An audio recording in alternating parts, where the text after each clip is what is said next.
Guys, Friday. Most of you are probably going to go and party it up tonight. Or if you're like Chuck, you got to rearrange your stamp collection. So, what are we looking at today?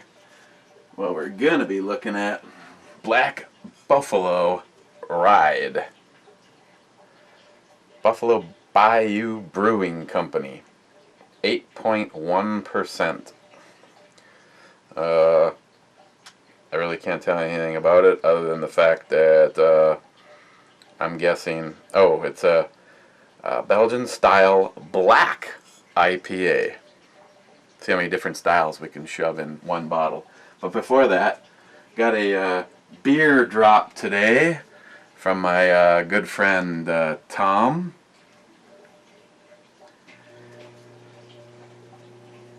Tom, you know who you are.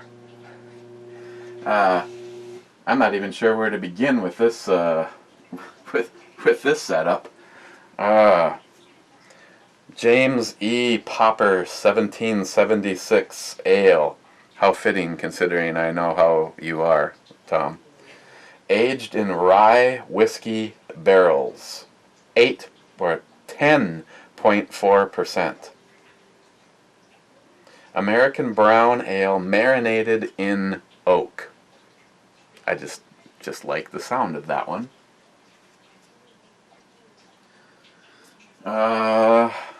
Dogfish Heads, April hop. This is a 7%er, and it is an IPA brewed with apricot juice from Dogfish Head.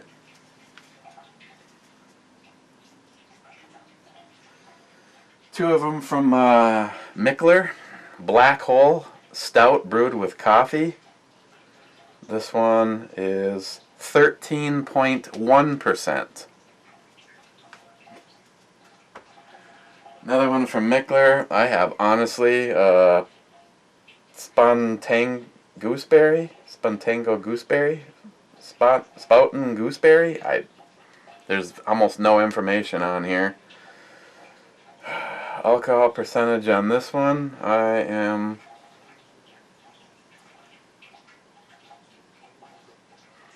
let's see. Sour ale brewed with gooseberries and aged in oak barrels. Product of Belgium. But I am not seeing the alcohol percentage on this one. They're pretty proud of that 13% on the other one. So, might have to play the guessing game on this one.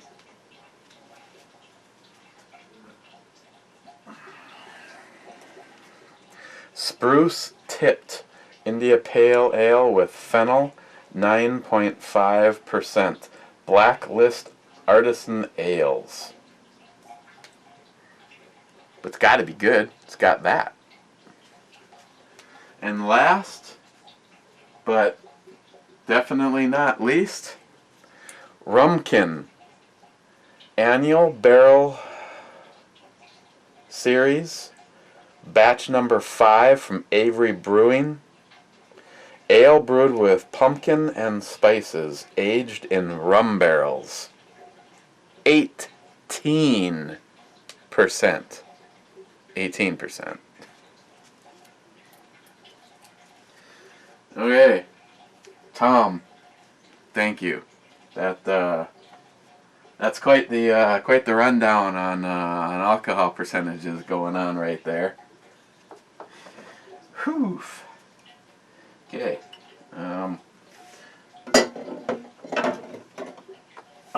Off to. I think there's too many to give you guys. It just gets too confusing when I have you guys pick more than one. I tell you what, tomorrow I'll let you think about this for a little bit. I think we're gonna do one of those. Either the 17 1776 or the spruce tipped. And we'll put the rest in there before they burst in the flames. Okay, so that's what I'm seeing. How maybe some of my quizzes are coming, late in the video where most smart people are no longer watching. So tomorrow, do you want to take a look at spruce tipped at 9.5% or 1776 American brown ale marinated in oak rye whiskey barrels 10.4? That's your assignment if you choose to take it. Well, I can answer questions while drinking. This is just wasting both of our times by not having alcohol. But Sharky 672, I saw your comment that you wanted to see what the burgers look like, and right now what the remainder, because they're cooked on the grill, which if that is a video I probably should do. If you could see some of the diverse weather conditions for which I will still grill. In the house formerly known as mine, I used to just keep, it was like a 3+ stall garage, and I used to just keep the grill in the garage all the time. And don't tell me pole dancing doesn't pay off. And the weather didn't matter. This one, sometimes if it's really, really raining, that's one thing, because it's really hard to have the top open and check the damn food. But now, blizzards, I have grilled in a blizzard. If that happens again, I will have to have the camera on. So the hamburgers are just in a Ziploc baggie, and it doesn't really look like anything spectacular. If the video would have been up and the comment would have happened, and somehow it would have been cool to show it on the grill, or maybe I'm just supposed to be psychic and just videotape the grill in case somebody asks to see it.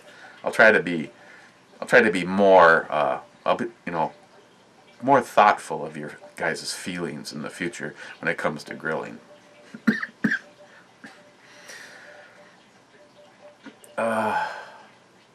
Yeah. What else? Oh, bottle top. Oh, and Steve, yeah, that was something that Samantha told me, that the magical charger, just lay it on the damn thing, even with the OtterBox case, and it charges. It has a little, it glows just slightly blue in total darkness when your eyes are all adjusted. It's still not annoying, and when it's reached its full charge, it glows green to tell you you're good to go. And yeah, Steve, you're right. Sam had already told me that it takes about 50% longer than any other charger on the planet, but there's no wires, and I have it on the bedside stand, so I don't know exactly when it hit full charge, but I got 5.5 hours of sleep last night, and it was fully charged long before the alarm went off. Again, I think it's just really cool that it all happens without, in a lot of scenarios I stay up a little bit later than she does, so complete darkness in the room, and you're kind of forced to, the issue isn't finding the hole. I have no problems finding the hole, but it's, getting it flipped the right way when you're going in, because otherwise there's a good chance you might bounce off and go in the wrong hole, and that's, well, less, of course, well, never mind. What were we talking about? And Don, The fact that you've been using, I got a hair that I can like see. You've been using, or maybe it's a pubic hair. Damn it, having a wardrobe malfunction. Don, that you've been using the same RCBS press since 1976. That's awesome for the quality of that press. On the other hand, that would have been impossible for me because I don't think there was any chance I was going to start reloading when I was 9. So, it's dark. It's got a big ass head. Smells like a black ale. The hell's that smell like? I don't know. Get a black ale, sniff one, and you'll know. We'll be on the same page. Yeah! Oh, what a prick. Oh. I was just getting ready, getting ready to my next shipment of salty shellback. Might even up the ante and go with one of those too. Okay. Deeper malts. A little bit of that rye characteristic. Again, it smells like a black ale with rye. Oh, let me take a sip of this before I ask New York. Half-ass prepper, what the hell? Cheers.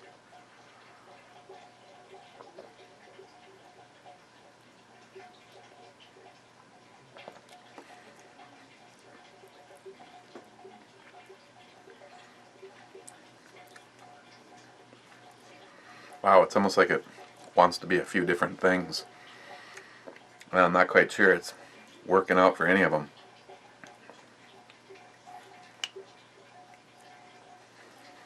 It's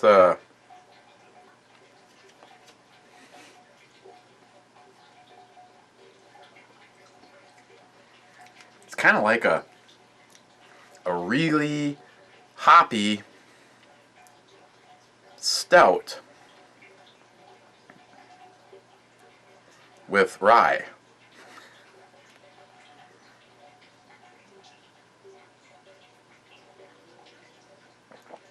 It has not a light, not maybe like a light heavy mouthfeel. Let's go. Noticed subtle sweetness, not nearly as candy sweet as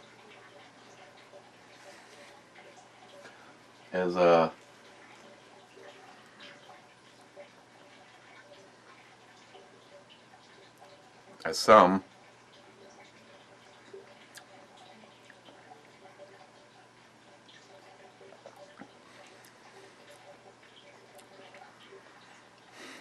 Get that?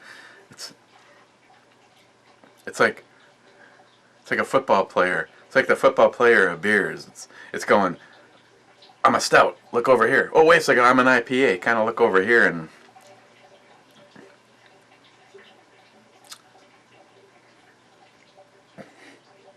it's unusual.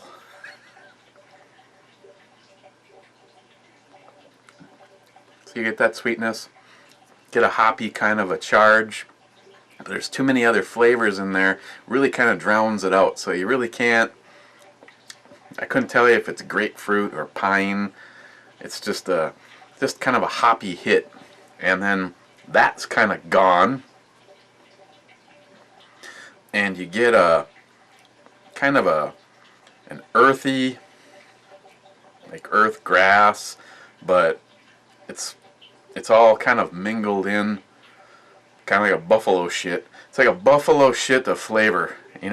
If you just kind of like just think about this as it's happening. You're just kind of like looking through the buffalo shit, and you got like the hoppy area, and then you kind of forgot about the hoppy area, and then you start to find some grass with cocoa and cocoa chocolate, a few different kind of chocolates in there, and maybe way off, not even sure, might be a little bit of coffee.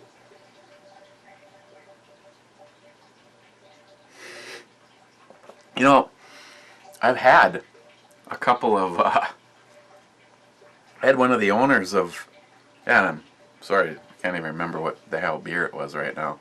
Thankfully, I gave it an okay, okay rating, but like one of the owners or the son of the owner, or I think he's one of the owners of the brewery, actually found the video and left a comment saying that he was happy that I liked the beer and that I should try the barreled age version, and he like found 2 different videos, and I've never even seen the barreled age versions of those ones, but you know, I can just imagine the someone from Buffalo Bayou.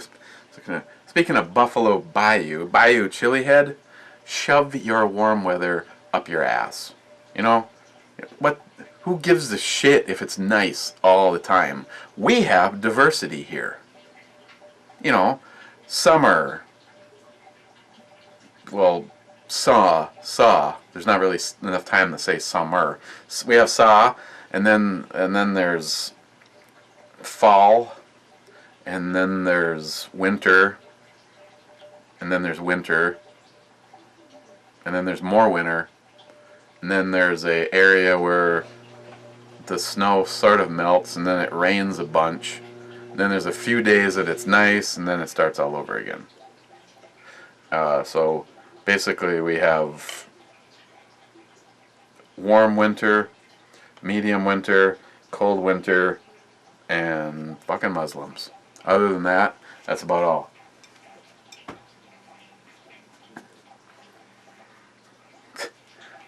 I got like a crater.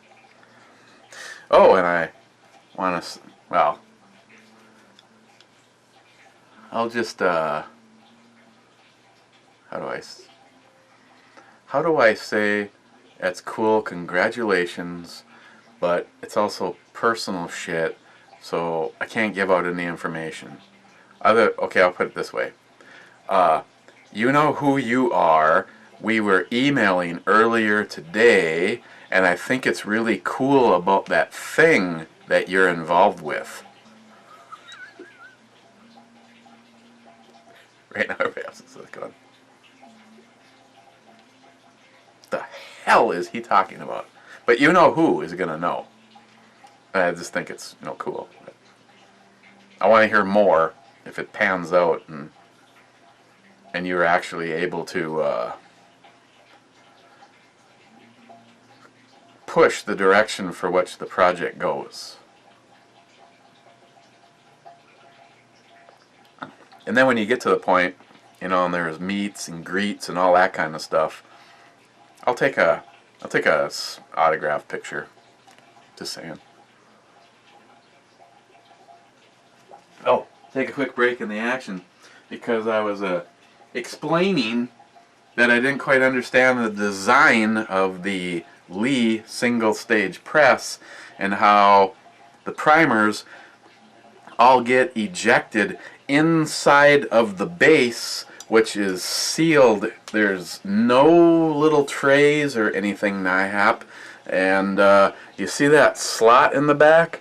Well, right about there, there's a hole in the shaft. See? Oh yeah. Oh yeah. So right there, when the primer gets punched, it flies down, it shoots out a hole right there, and goes into there. So the only way to get the primers out is either to take it off of whatever base you have, or take it, like I did, take it off the base, and then dump it out over a garbage can, because now I got primers on the floor. There was a whole bunch more, because I was checking to see if there was some tray or some access, but there's not. So they just literally eject inside of the press. So the only way to get them out, I mean, if this was mounted to your bench, you'd have to literally take the nuts off and remove this to get those out of there. Unless there's a chance that you could get a vacuum cleaner hose right in there and suck the primers out. But overall, and I'm going to have to, more primers fell out.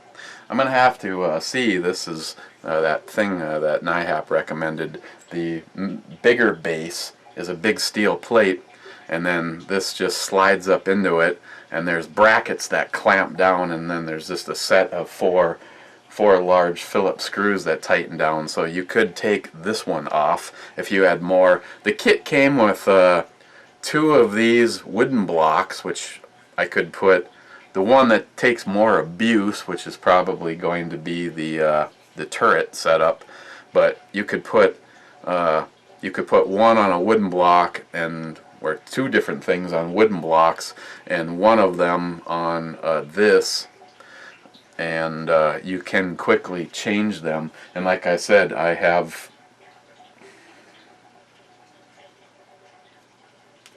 hang on a second, you can just follow me. I know, like, everybody really wants to see this, so hold on. Oh yeah, there's the big guy. There's the flag. There's a quick peek.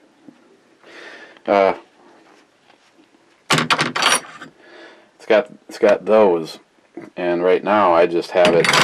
So you tighten up the 4 Phillips screws, and it locks this down nice, secure, and tight. I didn't have any problems with it, and I haven't decided where I want to put it, but I wanted to be able to use it, so I just clamped it in place. So once you do that on all 4 of them, you're good to go. And what I've been right now, I got 45, and NIHAP was saying that I shouldn't discriminate while I'm depriming, but there's some that I can't do. Like, for instance, the 50 AEs are a different shell holder.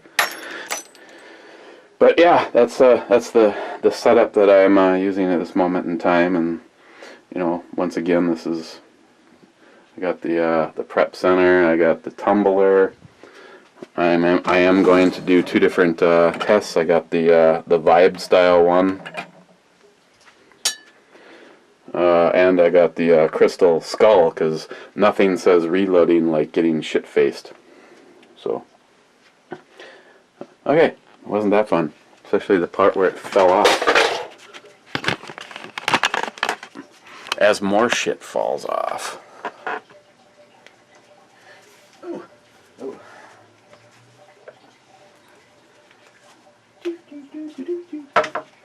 Okay.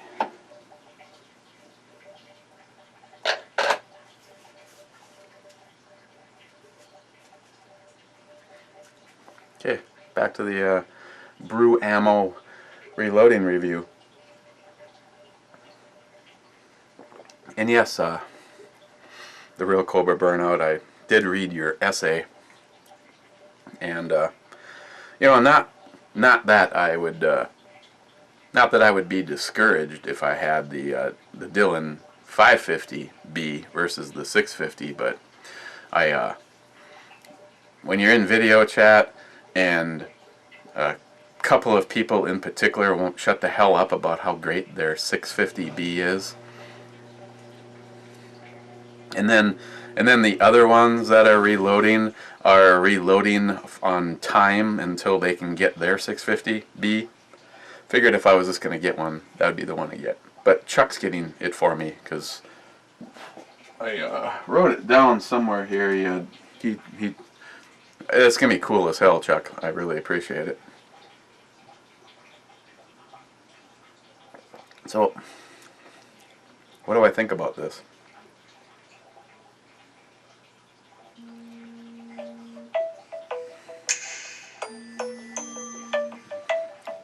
Hold on.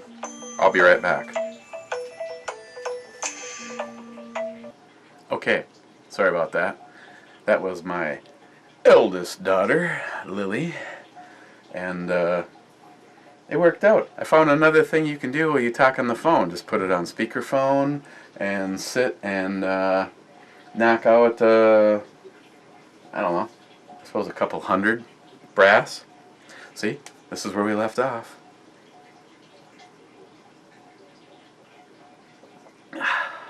Okay, well, let's just do this whole E scale thing. It's kind of like a hoppy. To be honest, it's like a light stout, a hoppy light stout with a little bit of the rye characteristic to it. Would I get it again? It's unique. It's not shitty unique.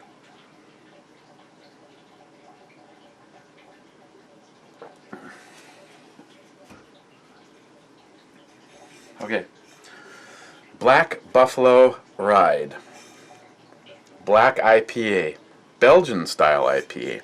See, not exactly sure where the whole Belgian style is, because that has its own characteristics, and I'm not getting any of that. Buffalo Bayou. 8.1% by volume. On the E scale, you know what? It was a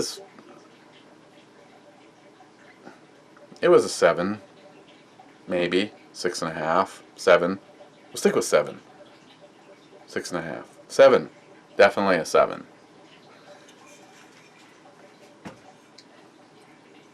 And don't forget your homework. What are we going to look at tomorrow? We're going to look at Spruce Tipped India Pale Ale with Fennel, 9.5%. Or are we going to look at James E. Pepper 1776 American Brown Ale, marinated in oak, aged in rye whiskey barrels, 10.4%. You guys let me know. That's the one we're going to be looking at, just to make sure that both of them are properly chilled. And again, a thank you to Johnny Watson for this, and Tom, you know who you are. See, I'm never sure. I don't know. I know. In all honesty, you're a watcher. You don't really do the whole video thing, but you're a good friend, and of course, there's other people out there. Like, for instance, Hasman440. He had no videos when we met and became good friends. But, yeah, so right now, it's just Tom. You know who you are. So, I want to thank you, Tom, for 6 pretty impressive brews there. And in case you're wondering, it's, hang on, this is not acceptable. There's fingerprints. It's old school. The oldest firearm in my collection. I've already told you guys the story. Back when I went through my divorce, I kept one gun. I had one gun at the time of my divorce. It was the one that I was carrying, and that was a Springfield XD45. And I sold my entire collection, including this one. And I can't say enough about my friend Tom. Different Tom than the one that sent the alcohol, by the way. This sat in his safe, untouched, unfired, until he knew I was back on my feet. A little polishing work. You know when you want a big old nasty reflection? Someday, probably going to be using the people at NIHAP recommended, but this gun looks pretty damn good on this side, because this is a side that's not touching your body, and yet you know, the other side, there's wear marks on it from being holstered. I mean, this gun was carried for years. I honestly, this was another thing me and Ray were supposed to do, is break this thing all the way down to nothing and put a Wilson Combat rebuild kit in it. I couldn't, honestly, right now, if $1 million was the bet, I couldn't probably get you within 3,000 rounds of how many rounds have actually been through this. Thousands and thousands and thousands of rounds have been through this gun, and the only thing I've ever replaced is the mainspring. I think it's on its 4th or 5th, and I thought when I was having some problems with it, turns out that it was the ammo and not the gun. I replaced the extractor and the extractor spring. Actually, Kimberg gave me both of those. So this is the weapon of choice today. So see you tomorrow, and please, which one of the two do you guys want to see?